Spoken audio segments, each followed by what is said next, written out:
E aí galera, beleza? Bom demais! Vamos continuar então. No vídeo anterior eu falei que ia mostrar agora o diagrama tensão-deformação real e slides sobre o processo de fricção e depois de ruptura, né? Então vamos lá. Recapitulando rapidamente, temos no eixo das ordenadas a tensão, no eixo das abscissas a deformação. Começamos a aplicar a força vagarosamente,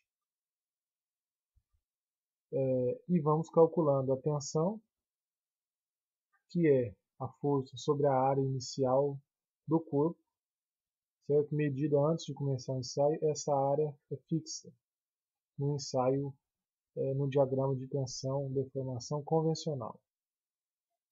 E a deformação específica também vai usar o comprimento inicial do corpo antes de qualquer aplicação de força. E o ensaio vai ser feito e os cálculos todos serão feitos usando o comprimento inicial do corpo e a área inicial do corpo, no diagrama tensão-deformação convencional. Então vamos lá.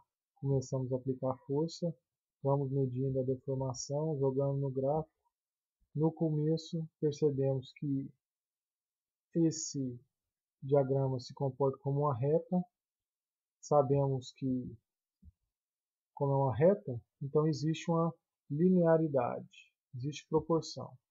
Essa fase do ensaio demonstra que o material se comporta de maneira proporcional à tensão e à deformação. Temos o limite de proporcionalidade. Extrapolando esse limite, o material continua sofrendo aplicação de uma força, continuamos calculando a tensão, medindo a deformação, só que não mais de uma maneira linear, proporcional. Mesmo assim, deste ponto aqui para trás, temos elasticidade. Se o ensaio chega nesse ponto e eu paro de aplicar a força, o corpo volta ao seu tamanho original, correto? Ele se comporta como um elástico. Então temos aqui a região elástica.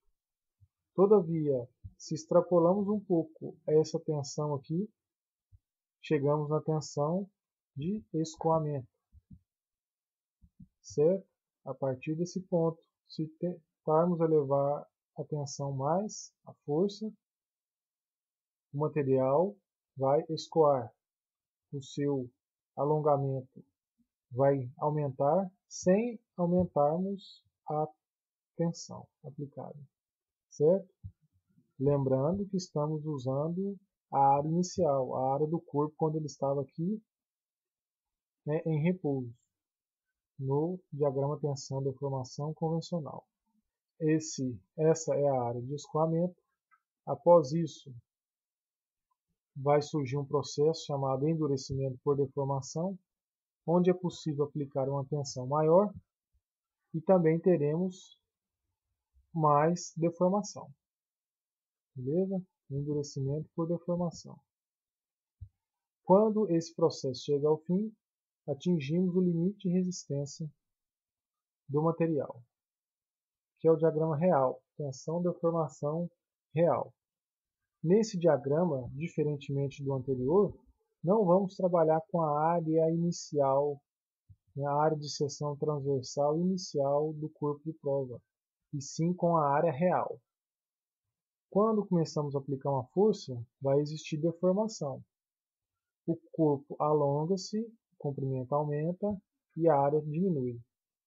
Só que no exemplo anterior nós usávamos a área inicial, não considerando essa mudança. Mas agora, no novo gráfico, nós iremos trabalhar com a área real. Assim como a deformação específica, usávamos o L0, o comprimento inicial, antes da aplicação da força. Nesse novo exemplo, não. Usaremos o comprimento antes que a carga seja aplicada, no início, né, da aplicação da minha força. Então, teremos tensões e deformações diferentes. Todavia, se formos colocando esses valores no gráfico, vamos perceber que até aqui, o final do escoamento, o gráfico é praticamente o mesmo.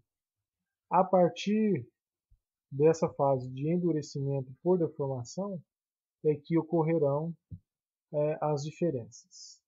Então, traçando o gráfico, veremos que a curva vai ficar desse jeito aqui, certo? Ela vai aumentando, vamos conseguindo aqui aumentar a tensão e vamos plotando aqui, anotando a deformação. Por que que o gráfico adotou essa curvatura? O diagrama adotou essa curvatura. Porque como a área de seção transversal do corpo de prova está diminuindo, e ela está aqui no denominador, então eu estou dividindo a minha força por um valor menor. Então a minha tensão cresce, correto? E a minha deformação, logicamente, também está aumentando. Então por isso que o gráfico vai começar a crescer. A minha área está diminuindo. E como, apesar de eu não conseguir elevar a força, mas o meu denominador está diminuindo. Apesar da força não poder crescer tanto, o denominador está diminuindo. E como a tensão é o cálculo da força dividido pela área, então eu vou ter uma tensão maior. Essa, então, é a grande diferença. Bom, o diagrama mais usado é o de tensão, deformação convencional, porque a diferença é pequena. Nós vamos trabalhar apenas nesse ponto aqui, na maioria dos casos, dentro do limite de proporcionalidade. Nos cálculos, e os materiais, na maioria das vezes, das obras, vão ser solicitados apenas dentro dessa faixa aqui. A boa notícia para nós. Mas precisamos saber que os materiais, principalmente os metais com que vamos trabalhar muito, podem se comportar dessa maneira aqui, certo?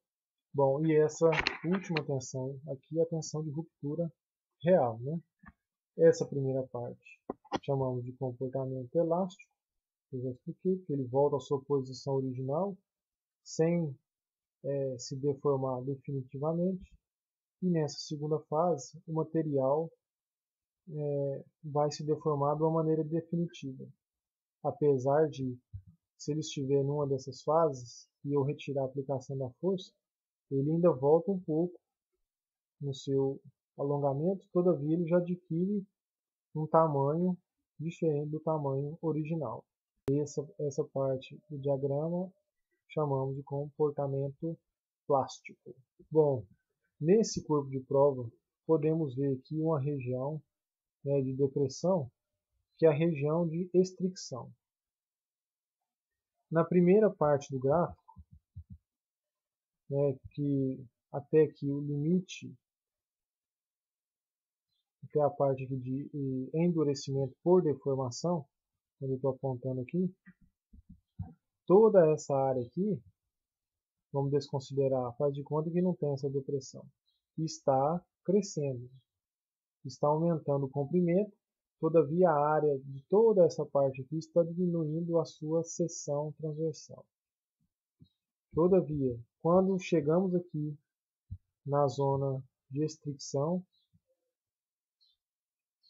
que é essa parte aqui, uma região localizada do corpo de prova do material vai reduzir bruscamente a sua área de seção, é onde futuramente vai ocorrer o colapso, vai ocorrer o rompimento do material. Esse outro slide mostra um corpo de prova que foi ensaiado sob diferentes temperaturas e vai nos mostrar aqui, consequentemente, um comportamento diferente do material. Então é isso, pessoal.